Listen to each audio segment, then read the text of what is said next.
Hey everybody, Mike Aber here. I don't know if you caught the first hey, but the damn thing wasn't recording at first, so. But, I'm gonna start off by saying this is probably going to be a series. There's so much to talk about in preparedness. I'm gonna go over the safety tube. Got all the contents out and laid out in front of me. I got other contents of different things over here. But one of the biggest things is being prepared, being ready for disasters. And, you know, I'm trying to figure out how to say it without getting aggravated. This is something that I teach. I do Citizen Preparedness Corps, CPC. I'm an instructor with them. Through New York State, my fiance is, and a good friend of mine, who's also part of the Medical Reserve Corps, Chris, is also. But, it's just overlooked so much, especially in my generation, maybe a little bit older and definitely younger. Kids today are more worried about their new fucking iPhone 7 or some shit, or whatever the hell is coming out. Over, hey, what happens if the power goes out? Kids bitch and stuff. Oh my god, the router's out. I can't get on Facebook. No offense. You guys see me in one video, I chucked my phone behind me. I didn't give a shit. But, I can't really go on a rant. I don't want to make it too long. But, people die every year for bullshit and nonsense. And preparedness is, not preparedness, but disasters are probably up there. And I'm not trying to count anybody out. Let me just say that. I mean, I understand tornado touches down, hurricanes or whatnot. People actually get killed by them. That is not what I'm saying when I say I get aggravated. I'm talking about the people that... Well, hold on, let me say it this way. To my right, if I were to go up the road, it's... Of course, I live here with my fiance. Well, with my fiance's brother and my fiance. Right next door is my fiance's parents. Past them is... Or, right next door is my fiance's grandparents. Next door to them is my fiance's parents. But... if something were to happen up here, ice storm or whatnot, it's not my duty, not my responsibility, but as a human being, I'd go and check on her grandparents, her parents. Her parents are pretty sad, but I'd still, I don't care if it's fucking 6 foot of snow or snow up to my nutsack, I'm still gonna fucking walk over and check on them, just to make sure. And I know for a fact that Allie's father would walk up here and check on us. It's just neighbors helping neighbors. I'm sure you guys heard that sometime or another. But it's true, and it's sad that so many people, especially in apartment complexes, don't do that. With that being said, talking about apartments, we'll go in, we're going to jump ahead a little bit and then come back. One of the things that I teach in CPC is, and it's one of the most important, I think, and they beat it to death in the presentation, but if you turn off your equipment, your propane, your water, your natural gas, whatever the fuck it is, electricity even, if you turn it off, do not turn it on. Have a power company do it. I mean, I know my system here. I'm pretty intimate with it. I could do it myself. But if I think there might be damage, I'm not doing it myself. I run propane stove, we have a propane monitor, and we have a fuel monitor. I know intimately every one of them. It sucks when power goes out because the fuel monitor is also electric. It goes out. We had the power go out, I used the propane monitor and I used the propane stove. I turned on the burners, opened up the oven. The house was hot enough to, be comfortable. And I walked around in PJ pants and a shirt, and slippers, but I was comfortable. I wasn't, burning to death, but I was comfortable. But, Joe Small next door in an apartment complex turns around, turns off his natural gas or propane, or even electricity. He turns around and there's damage he doesn't know. He turns it back on. He could kill everybody in the apartment complex, catch the apartment complex on fire, or whatever. Or kill himself. And that's what I'm saying. That pisses me off. I'm not saying, like I said, people dying in the hurricane or whatever. I'm saying the stupid shit that happens after, like not being prepared. Which I understand older people like Allie's grandparents might not be able to be as prepared because they are also older and they need medicine. They need stuff like that, which medicine is a whole nother topic. Like I said, this is going to be an intro, basically. But I'm going to try to fit down quick intro into probably the next 5 or 10 minutes. Considering it's been 5 minutes, I've been ranting. Safety tube. This is a quick little safety tube. It has 5 items in it. Mask, whistle, light stick, water pouch, emergency blanket. Emergency blankets is the best. I've used emergency blankets in the field. Well, not the field, but like out and about is what I mean by field. It says right on there, make a kit, make a plan, get informed. Just know stuff.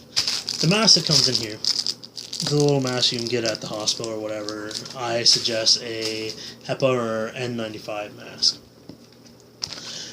There's an emergency blanket, American Red Cross. So many uses for emergency blankets. Emergency whistle. I'm not going to blow it loud because my fiance is sleeping, but it's a great little whistle. Glow sticks. This is actually made in Utica. Did not know that until I opened the package and saw it said made in Utica, New York. Again, water. I'm going to go on a quick rant about this. It comes with a little water pouch. Water, if you do in bulk or you have water bottle storage or even plastic storage, it is not the water that technically goes bad. What it is the plastic. I mean, I'm sure you all seen the little triangle with a number in it, and there's so much research you can do online. Sorry, my phone's going off. I got an email. I'm a big Vikings fan. It's a haircut. But the water will leach, or the plastics will leach into it, and then you can get sick from the plastic itself. Not the water, but the plastic. Microbes would be the best way, I think, to say it. But the plastic microbes could be in there and could make you sick. But that's what's in the tube. Along with the tube, another thing that we do give out every once in a while, these cheap little flashlights. Again, American Red Cross. It's got a magnet. We stick this on our fridge. We got a couple things. We also got this light. I'm going to talk about lights real quick. We also got this little light, which is quite bright, but it's a little 2 bulb. I don't know if you can really tell. Oops.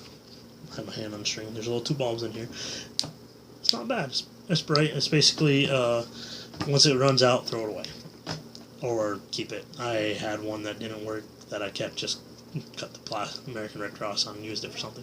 But it's got a magnet. You can hook it up. You can put it on a little, it's got a little lanyard on it. This is a tent light that we leave on our fridge. It's quite bright.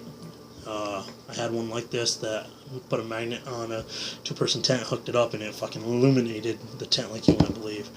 Cody got pissed off because he was in the tent next to me, and it was so bright in my tent that it was lighting up his tent, and he couldn't sleep.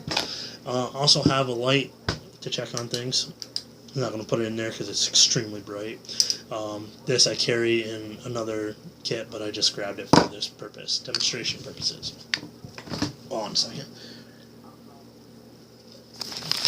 Sorry, I'm so fucking hot right now. I'm sweating, and I've been inside for like a good half hour. It's almost 8 o'clock, so. My fiance uses these sometimes for dinner. I've eaten Spam ever since I've been allergic to shellfish, and I almost died eating shellfish. Hopefully my reaction, or my allergen goes away, but God knows. Little tuna things. I've had Spam, go up a mountain, whatever. Again, constantly rotate and check your expiration dates. Rotate them. Seriously, because if not, last thing I want you to do is have this that's outdated to the point where it's spoiled. Especially meats. There's just so many problems that come with it. Personally, myself, I like having small canned food enough to last me a little while. This potted meat. My fiance hates it. I love it. It's hot and weird. Also, I suggest having non-perishable foods, of course, but ones that you could just add water to. Oatmeal. Yeah, it can get boring, but oatmeal in general is great for you. You have different soups and stuff. You can get in packages, and of course, if you have to bug out or you have to leave to go to a shelter, you could also throw these in a bag. They're not heavy, they don't take much room. A lot better than cans. Cans can get heavy quickly, trust me. For experimental purposes, me and a couple friends packed up a freaking backpack full of canned food. I ripped my friend's backpack doing it. I literally ripped the strap off, and it hit me in the ankle, and I had a bruise on my Achilles, and I could hardly walk for I couldn't walk for an hour, and I had a bruise for a month. I mean, I thought it tore my Achilles. It hit me right behind my kneecap and went all the way down my calf, and I mean, the whole thing. It wasn't even black and blue, it was black. It looked like I had frostbite for a few days, and then it was black and blue for almost a month. It was at least 3 weeks, but me and Allie's eating these, we love them. I've also eaten different MREs and stuff like that. But also they suggest, know your stuff better. It used to be that we wanted you to have enough food and water for 3 days.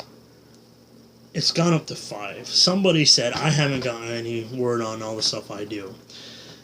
I haven't gotten any word yet, but somebody said it's 9 now. And no offense, you don't want to lug around fucking 9 days worth of food and water. A water alone would probably break your fucking back. It's suggested as 1 gallon of water per person per day. So you're talking 9 gallons of water. Water gets heavy. Another quick thing I will spot quickly are these 2 items. Take pictures of your valuables for insurance purposes, but also your family. That way, if you need to, you can, oh yeah, this is my son Johnny. We haven't seen him since the tornado hit, or we were told to evacuate. He was at school. We're looking for him. He's Johnny. And then you got, I'm sitting there with my arm around Johnny. Oh, okay, you must be his father. Yeah, I'm his father. I'm really concerned. It just makes, especially if you have to go to shelters. I do shelter. I am learning how to do shelters, I should say. But you'll have that.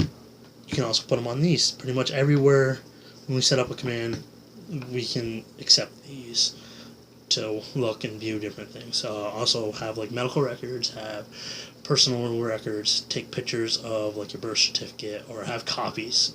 The copies would be the best, but try to put them in an envelope or somewhere. There's enough things now you could buy that are waterproof, shockproof. You can drop them off the Empire State Building and they'd be fine. The case might be damaged a little bit, but your important documents and stuff will be fine in it. But a lot of people overlook that. I personally don't do it, because if something big were to happen, pretty much I'm going into the woods with my knowledge. Like I said before, I want to live completely off the grid. And, with my knowledge, I'm going to try to not need any help. But, another thing, like I said, make a plan with your community.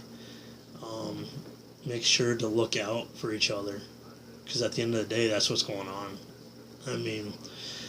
Up here, the Red Cross is not very well liked. In Clinton County, we're liked pretty good. Up here in Franklin County,